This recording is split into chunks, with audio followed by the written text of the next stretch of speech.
జై గురు జై గురు క్రియేషన్స్కి అమ్మమ్మ చెప్పే కథలకి స్వాగతం సుస్వాగతం. ఈరోజు ఒక నీతి కథ చెప్పుకుందాము. అయితే సుమతి శతకము గురించి అందరూ వినుంటారు. దానిలో ఒక పద్యం ఉంది. ఉపకారికి నుపకారము విపరీతముగా గాదు సేయ వివరింపంగా, అపకారికి నుపకారము నెపమెన్నక సేయువాడు నేర్పరి సుమతి అని ఒక పద్యం ఉంది. ఆ పద్యము మీద ఒక కథ చెప్తామనుకున్నాను, ఒక నీతి కథ. అదేమిటి అంటే, ఒక నగరంలో ఒక కాలనీలో కొంతమంది అందరూ నివసిస్తూ ఉండేవారు. అక్కడ ఒక ఇంట్లో సురేష్ సుమతి అని భార్యాభర్తలు ఉన్నారు. వాళ్ళకు ఒక అమ్మాయి 10వ క్లాసు చదువుతూ ఉండే అమ్మాయి కూడా ఉంది. వాళ్ళ పక్కన ఇంట్లో శ్రీనివాస్ సుధా అనే దంపతులు నివసించేవారు. అయితే ఈ సురేష్ అనే అతనికి ఎప్పుడూ అందరినీ కయ్యానికి కాలు దువ్వడమే పని. అంటే ఏమిటి, అందరికి ఏదో ఒక కారణంతో వాళ్ళతో ఒక గొడవ పెట్టుకోవడము, వాళ్ళతో పోట్లాడడము అలా చేసేవాడు. పాపం సుమతి ఎంతోమందిని ఇతను చేసిన గొడవలన్నింటినీ ఆమె సర్దుకొని వస్తూ ఉండేది.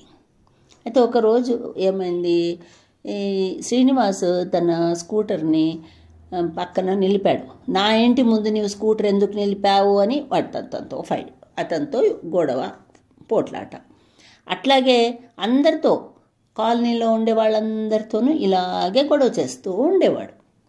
అలా గొడవ చేస్తూ ఉంటే అందరికీ చాలా విసుగ్గా ఉండేది. ఏమిటి సురేష్ ఎప్పుడు చూస్తే ఇలా గొడవ చేస్తాడు. కొంతమంది అయితే బాగా కోప్పడేవారు, నీ పోలీస్ కంప్లైంట్ ఇస్తామని చెప్పేవారు. ఒకరోజు ఏం చేశాడు, ఆయనకి ఎప్పుడు ఏదో ఒకటి చెయ్యాలని అలా దుగ్ధగా ఉండేది. ఏం చేశాడంటే, ఇంట్లోని అంతా ఉంటుందిగా, కూరగాయలు తరిగినది అంతా ఉండేది, అంతా ఒక చెత్త బుట్టలు వేసి తీసుకెళ్ళి శ్రీనివాస్ వాళ్ళ ఇంటి ముందు వేశాడమ్మా. అయితే వేసేసి వచ్చేసాడు. సుధా శ్రీనివాస్ చూసి, ఏంటి ఇలా చేస్తున్నాడు ఇలా అని, ఎందుకు ఇలా చేస్తున్నారండి మీరు, సురేష్ ఇలాంటి పనులు అనగానే, నేనే ఎక్కడ వేశాను, నేను వేయలేదు అని వాళ్ళతో గొడవ పడ్డాడు. ఇంతలో పాపం సుమతి వచ్చి అదంతా ఆ చెత్త అంతా తీసేసింది. ఇలాగ చేసేవాడు అనమాట. అయితే ఒకరోజు ఏమైంది, ఈ శ్రీనివాస్ వాళ్ళ తమ్ముడు ఇంటి ముందు నిలబడి వాళ్ళ స్నేహితుడితో మాట్లాడుతుండేవాడు. స్నేహితుడితో వాళ్ళకి అదే చదువు గురించి ఏదో మాట్లాడుకుంటున్నారు. అయితే సురేష్ వచ్చి, మీరు ఇక్కడ నిలబడి మా అమ్మాయి పైన బట్టలు ఆరేస్తుంది, ఆ అమ్మాయిని చూస్తున్నారు అని ఎంత గొడవ చేశాడంటే, శ్రీనివాస్ తమ్ముడిని పట్టుకొని కొట్టాడమ్మా. అలా కొట్టేటప్పటికి శ్రీనివాస్ వాళ్ళు బయట వచ్చి, చూడు నాన్న ఇట్లా చేసావంటే నేను కంప్లైంట్ ఇస్తాను చూడు అనేసి చాలా ఇచ్చేశారు. ఇచ్చుకోపో, ఏం చేస్తావు చేసుకో, నాకేమి అనేసి పాపము అబ్బాయిని కొట్టి మళ్ళీ ఇచ్చేస్తే వీళ్ళంతా ఇంకా మరి అందరూ వచ్చి సమాధానం చేసి పంపించారు లోపలికి.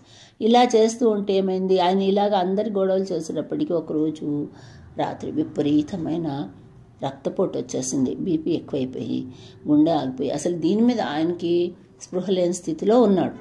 అప్పుడు సుమతి వెళ్ళి శ్రీనివాసుధల్ని చాలా అడిగింది, ఏంటి ఇలాగయ్యారంటే. సరే వాళ్ళు ఏం చేశారు, అంబులెన్స్ పిలిపించి ఈ సురేష్ని ఆసుపత్రికి తీసుకెళ్ళి అతనికి మంచి వైద్యం అది ఇప్పిస్తుంటే డాక్టర్ అన్నారు, ఇతనికి ఇప్పుడు కొంచెం రక్తం అవసరం ఉంది, ఈయనకి బి గ్రూప్ రక్తం అవసరం, B+ గ్రూప్. అంటే ఇతను అంటాడు, శ్రీనివాస్ నాది కూడా అదే గ్రూపు, నేను ఇస్తానని ఆయన అతనికి రక్తం కూడా ఇచ్చాడు. రక్తం ఇచ్చి తర్వాత సురేష్ బాగా కోలుకొని ఇంటికి వచ్చాడు.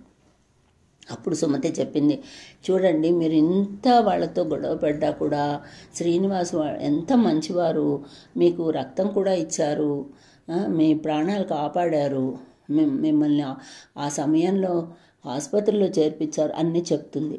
అది విని అప్పుడు అతనికి ఒక పశ్చాత్తాపంలా కలిగి, నేను చాలా పొరపాటు చేశానని పూర్తిగా మనిషి మారిపోయి అందరితో స్నేహంగా ఉండడం మొదలుపెట్టాడు. అయితే సుమతి శతకారుడు చెప్పినట్టు అపకారికి ఉపకారం చేయడం వలన ఆ అపకారం చేసిన వాళ్ళు కూడా మంచిగా మారిపోయి మంచి వాళ్ళు అయిపోతారు.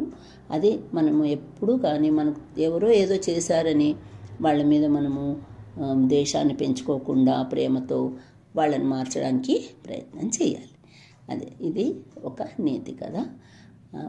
జై గురుదేవ, జై గురుదేవ, జై గురుదేవ.